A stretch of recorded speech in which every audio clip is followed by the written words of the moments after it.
29절까지 보겠습니다.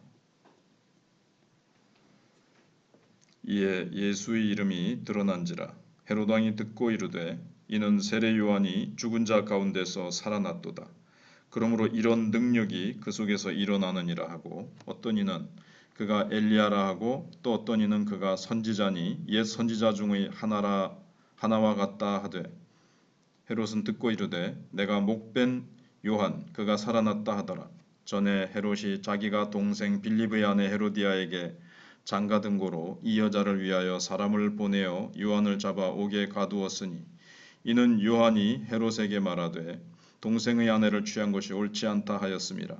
헤로디아가 요한을 원수로 여겨 죽이고자 하였으되 하지 못한 것은 헤롯이 요한을 의롭고 거룩한 사람으로 알고 두려워하여 보호하며 또 그의 말을 들을 때에 크게 번민을 하면서도 달갑게 들음이러라. 마침 기회가 좋은 날이 왔으니 곧 헤롯이 자기 생일에 대신들과 천부장들과 갈릴리의 귀인들로 더불어 잔치할세 헤로디아의 딸이 진이 들어와 춤을 추어 헤롯과 그와 함께 앉은 자들을 기쁘게 한지라. 왕이 그 소녀에게 이르되 무엇이든지 내가 원하는 것을 내게 구하라 내가 주리라 하고 또 맹세하기를 무엇이든지 내가 내게 구하면 내 나라의 절반까지라도 주리라 하거늘 그가 나가서 그 어머니에게 말하되 내가 무엇을 구하리이까. 그 어머니가 이르되 세례 요한의 머리를 구하라 하니 그가 곧 왕에게 급히 들어가 구하여 이르되 세례 요한의 머리를 소반에 얹어 곧 내게 주기를 원하옵나이다 하니 왕이 심히 근심하나 자기가 맹세한 것과 그 앉은 자들로 인하여 그를 거절할 수 없는지라. 왕이 곧 시병 하나를 보내어 요한의 머리를 가져오라 명하니 그 사람이 나가 옥에서 요한을 목베어 그 머리를 소반에 얹어다가 소녀에게 주니 소녀가 이것을 그 어머니에게 주니라. 요한의 제자들이 듣고 와서 시체를 가져다가 장사하니라. 아멘. 29절까지 봤습니다. 예수님의 소문은 온 갈릴리 지방을 완전히 발칵 뒤집어 놓았습니다. 아마 갈릴리 사람들이 만나기만 하면 예수님의 이야기를 했을 겁니다. 결국 예수님의 소문은 갈릴리를 통치하던 헤롯의 귀에도 들어가게 됐습니다. 그런데 헤롯은 예수님의 소문을 듣고 그 당시 유행하던 미신적인 생각으로 굉장히 두려웠습니다. 헤롯은 우리가 잘 아는 대로 예수님을 죽은 세례 요한이 다시 살아난 것으로 생각했습니다. 14절에 있는 대로 다 내가 목벤 세례 요한이 살아났다. 이렇게 자기 마음에 늘 이게 이제 양심의 가책이 되고 그래 놓으니까 더 이제 그런 미신적인 생각에 잡힌 거죠. 그래서 헤롯이 예수님을 죽은 세례 요한이 다시 살아난 것으로 생각했던 것은 세례 요한을 자기가 죽였기 때문이고 세례 요한이 다시 살아나서 자기에게 복수할 것 같은 두려움에 이제 빠져 있는 겁니다. 사람들이 하나님의 말씀을 듣지 않으면 너무나도 미신적인 생각에 빠지게 됩니다. 이건 배운 사람이나 무식한 사람이나 돈이 있는 사람이나 없는 사람이나 차별이 없는 것 같습니다. 부산에서 어느 백화점이 개점을 하는데 하루 동안에 빨간색 내의가 10억 원어치가 팔렸다는 겁니다. 이유는 백화점에 개점할 때 그날 빨간 내의를 사면 재수가 좋다는 거예요. 이게 사람들이 거기에 이제 빠져 있죠. 그래서 뭘 개발해 놓고 과학적인 뭘 개발해 놓고도 또 대진 머리 놓고 고사 지내고 여러 가지로 이제 사람들이 미신에 빠져 있는 걸 봅니다. 헤롯은 자기가 아는 최고의 선지자라고 알고 있었거든요. 그런데 자기가 세례 요한을 죽였는데 또 누가 나타나서 더 큰 능력을 행한다 그러니까 세례 요한이 도로 살아났다고 이제 생각할 수 있는 거죠. 아무리 헤롯이라고 해도 자기가 나쁜 짓 한 것은 알고 있었고 또 그렇게 하면 벌이 온다는 것을 알고 있었지만 행동은 자꾸 더 나쁜 쪽으로 가게 되는 겁니다. 이게 바로 세상이 가지는 위선입니다. 그래서 헤롯은 우리가 잘 알고 있는 대로 오늘 본문에 있는 대로 자기 동생 빌립의 아내 헤로디아와 이제 눈이 맞았습니다. 그래서 헤로디아는 남편 빌립과 헤어지고 시아버지인 시아주본이라 그러죠. 헤롯과 이제 결혼을 했습니다. 이걸 보고 세례 요한은 헤롯을 찾아가서 책망을 했습니다. 한 나라의 지도자가 이렇게 탈선해서는 안 된다. 도덕적으로 타락해서는 안 된다. 이렇게 얘기를 한 겁니다.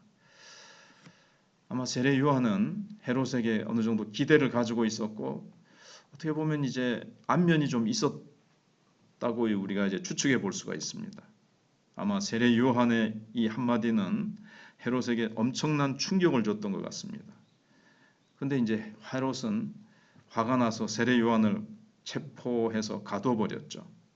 그리고 나서도 또 자주 세례 요한을 찾아가서 말씀을 들었습니다. 그러니까 헤롯의 특징이 뭔가 하면 한편으로는 세례 요한의 설교를 좋아하면서 다른 한편으로는 그대로 살 수 없어서 또 괴로워하는 것이었습니다. 이러면 안 되는데 하면서 또 그렇게 살아요. 이게 이제 세상의 이중성이죠. 헤롯은 세상 사람의 어떤 대표적인 사람이라고 볼 수가 있습니다. 세례 요한이 진실한 하나님의 종인 것을 헤롯은 인정을 합니다. 그리고 할 수 있으면 그와 가깝게 지내고 싶어 했고 세례 요한의 인정을 받고 싶어 했습니다. 그래서 감옥에 가두어 놓고 한 번씩 찾아가서 말씀을 듣고 말씀을 들었을 때는 또 이러면 안 되고 내가 이걸 좀 고쳐야 되는데 고민하기도 했습니다. 사실은 이때가 이제 헤롯에게는 참 기회가 주어지는 거죠. 기회죠. 그리고 하나님 말씀 들으면서 고민하는 이 시간 헤롯에게는 행복하다고도 볼 수가 있습니다. 누군가가 따끔하게 나에게 충고해 줄 사람이 있다는 것은 아직 희망이 있다는 뜻이죠. 그러나 겉으로는 여전히 세례 요한을 감옥에 가두고 있으면서 조금 더 자신의 약한 모습을 보여주고 싶어 하지 않았습니다. 그래서 헤롯은 이 체면과 허식 때문에 세례 요한을 나중에는 결국 이제 죽이고 자기도 이제 망하게 됩니다. 헤롯의 이중성. 한편으로 다른 사람들 앞에서는 강하게 보이고 자기에게 함부로 말하는 자는 아무리 세례 요한이라고 하더라도 감옥에 가둔다고 이렇게 큰 소리를 치는 그런 모습. 다른 한편으로는 세례 요한 같은 사람에게 인정받고 싶은 또 세례 요한하고 가까워지고 싶고 하나님의 말씀을 듣고 또 은혜도 받고 싶고 그러면서 또 절대로 세례 요한을 석방하지도 않는 이런 모습입니다. 우리가 전도해 보면 예수 믿고 싶은 마음도 있어서 또 왔다가 근데 또 아직 세상적인 것도 즐기고 싶기도 하고 예수님께 온전히 자기의 삶을 드리고 싶지는 않고 참 고민을 하는 거죠. 그래서 참 이 완전히 성령에 의해서 거듭나지 않고는 이 사단의 소나기에서 빠져나오지 못하고 세상에서 빠져나오지 못하고 이렇게 살아가는 이 헤롯과 같은 극단적인 상황은 아니지만 참 이런 고민한 상태에서 왔다 갔다 하는 이런 모습을 보게 됩니다. 그래서 헤롯은 세례 요한을 잡아두는 것이 자기에게 유익이 되는지 손해가 되는지 뭐 풀어주는 게 나을까? 그래서 세상 그 군중들이 무리들이 어떻게 백성들이 어떻게 생각할까? 이걸 이제 저울질하고 있는 겁니다. 그러다가 생일에 이제 사건이 일어나죠. 헤로디아가 데리고 왔던 딸이 있는데 생일날 헤롯의 생일날 춤을 추고 헤롯이 기분이 좋아가지고 네가 뭘 원하느냐 나라의 절반이라도 주겠다. 그러니까 엄마한테 뛰어가가지고 어머니한테 뛰어가지고 뭘 원할까요? 세례 요한의 목을 원해라. 그래가지고 참 어이없게도 세례 요한이 한 정치인의 이 허영에 의해서 계집아이의 춤값으로 죽게 됐습니다. 아주 비참하게 머리가 접시 위에 올려져서 가져오게 되는 겁니다. 우리 생각하기에 이제 세례 요한의 최후는 한평생 하나님의 말씀에 붙들려서 광야에서 외치던 위대한 선지자의 죽음으로는 너무나도 비참한 것 같습니다. 광야에 외치는 그 자리에 있지 왜 헤롯에게 또 와가지고 충고하다가 엉뚱한 죽음을 당했을까? 뭐 이런 생각을 우리가 해볼 수도 있지만 세례 요한은 헤롯이 아마 회개할 거다. 내가 외치면 이렇게 생각했을지 아니면 그가 회개하든 회개하지 않든 나는 선지자로서 올바로 하나님의 말씀을 전해야 된다. 아마 이렇게 생각했을 수도 있습니다. 말씀을 듣기도 하고 고민하는 헤롯의 모습을 보면서 내가 충고하면 헤롯이 회개할 거다, 헤로디아를 내보낼 것이라고 믿었는지도 모르겠습니다. 그러나 예수님은 믿지 않으셨습니다. 헤롯이 예수님을 체포하려고 한다는 소문을 듣고는 저 여우에게 가서 말해라 그랬거든요. 여우는 뭐 썩은 고기를 먹는다는 그런 말이 있죠. 그러니까 이게 뭐냐면은 이제 겉으로는 뭐 잘난 척하고 강한 척하고 뭐 도덕적인 것 같이 하지만 위선과 거짓으로 그 속은 가득 찬 사람이라 이 말이죠. 근데 우리가 살아야 하고 빛을 발해야 되는 세상이 어떤 세상입니까?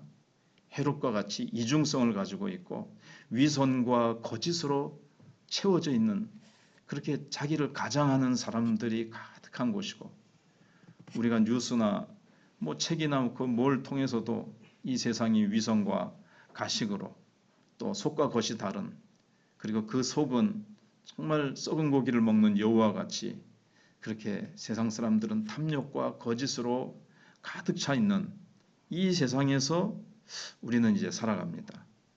이 세상 속에서 우리는 빛을 발해야 되고 하나님의 자녀로서 우리가 살아가야 됩니다.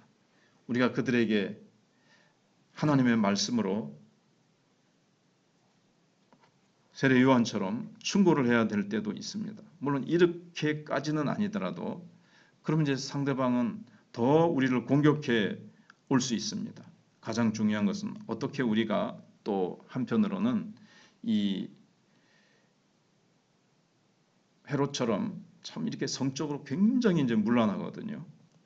뭐 유튜브 같은 것들을 보면 너무나 그냥 근친상간뿐만 아니라 너무나도 세상이 성적으로 더럽고 입에도 담을 수 없는 그런 성적인 타락이 지금 온 세상에 그냥 미친 듯이 빠져 있는데, 우선은 우리가 성적인 순결을 잘 유지해야 되겠고, 우리는 하나님의 말씀이 세상 그 어떤 쾌락보다도, 세상의 물질적인 탐욕보다도 우리도 같이 물질적인 것에, 세상은 돈 아닙니까? 돈을 쫓아서 그냥 막 달려가고 있는데, 우리는 물질이 아니라 세상 죄악의 쾌락이 아니라 세례 요한과 같이 하나님의 말씀을 붙들고 하나님의 말씀을 외치며, 우리는 이 하나님의 말씀이 너무나도 꿀송이보다 더 달고 이 하나님의 말씀의 능력이 너무나도 귀하다는 것을 알고 우리는 부흥의 불을 일으켜야 되겠습니다. 그렇게 할 때에 우리가 이 세상에 음란한 정신과 유혹이 우리를 접근하지 못할 것입니다. 우리가 여호수아처럼 정말 이 진리로 이 세상을 포위해야 되겠습니다. 여리고성을 포위하듯이. 그래서 우리가 기도하면서 아마 여리고성을 돌았을 거예요. 그러다가 하나님의 때가 됐을 때, 외쳤을 때 여리고성이 무너지듯이 우리도 말씀으로, 하나님의 사랑으로 세상 사람들을 향해서, 전도 대상자를 향해서 우리가 그렇게 기도하면서 기도로 돌다가 시간이 됐을 때, 딱 외쳤을 때 그들이 돌아오는 그러한 역사가 일어나도록 우리는 말씀으로 계속 나가야 되겠습니다. 기도하겠습니다. 하나님 감사합니다.